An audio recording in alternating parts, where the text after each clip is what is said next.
Aujourd'hui, on plonge dans une histoire vraiment fascinante, celle de Bir es-Salam.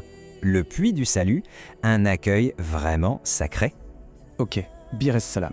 Il faut imaginer ce nom, qui résonne encore aujourd'hui à l'entrée de l'ancienne ville de Béjaïa, en Algérie. Littéralement, ça se traduit par « le puits du salut ». Et rien que le nom, franchement, il nous met déjà sur la piste. Parce que, attention, on ne parle pas d'un simple point d'eau. Pas du tout.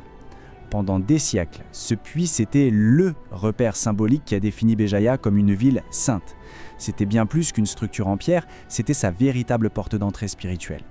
Mais pour vraiment saisir l'importance de ce puits, il faut absolument qu'on comprenne la ville qui l'entourait. Alors on passe à notre deuxième partie, Béjaïa, la petite Mecque, un véritable phare à l'époque médiévale. Alors là, on fait un petit bond dans le temps. Hop, on se transporte au XIe siècle. C'est l'âge d'or de la dynastie des Hammadides et Béjaïa, eh bien, c'est leur capitale. Et pas n'importe laquelle, leur capitale florissante. Et quelle capitale, franchement. Béjaïa, à cette époque, c'était tout sauf une ville ordinaire. Il faut se l'imaginer. Un immense carrefour commercial en Méditerranée. Un centre culturel et religieux super vibrant où se mélangeaient les influences berbères, arabes, andalouses. C'était vraiment une plaque tournante intellectuelle de tout premier plan. D'ailleurs, à cette époque glorieuse, la ville portait un autre nom, An-Nasiria. Et c'est sous ce nom-là qu'elle a connu son véritable apogée. Elle a tiré des savants, des marchands, des mystiques, de partout, de tout le monde connu à l'époque. Quand on lit les textes de l'époque, on la décrit comme un phare du savoir, de la culture et de la piété. C'est une image forte, hein ? Ça résume parfaitement la réputation qu'elle avait.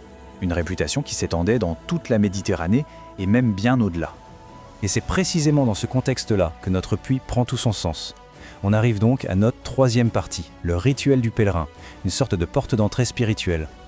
Alors là, il faut vraiment se mettre dans la peau d'un voyageur de l'époque. Imaginez, pour les pèlerins qui venaient d'Espagne musulmane ou du Maghreb et qui allaient vers la Mecque, Béjaïa n'était pas juste une étape, c'était un passage obligé, une halte sacrée.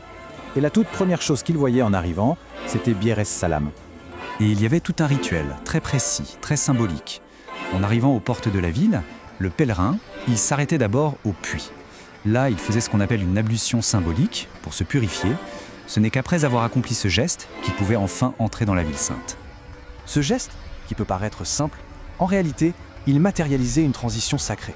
C'était le passage du monde extérieur, le monde profane, vers le cœur spirituel de Béjaïa. Une ville tellement riche en saints et en sages qu'elle méritait bien son surnom de Petite Mecque. Alors au final, quel est l'héritage de ce puits ? C'est notre cinquième et dernière partie, l'héritage d'un symbole qui est devenu une véritable ancre pour l'identité de la ville. Concrètement, qu'est-ce qu'il reste aujourd'hui de Bir es-Salam ?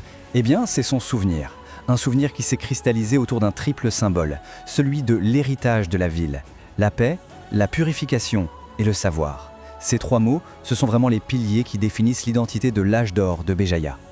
Son histoire, c'est comme le dit si bien une source, un rappel vivant du rôle central de Béjaïa dans l'histoire médiévale du Maghreb.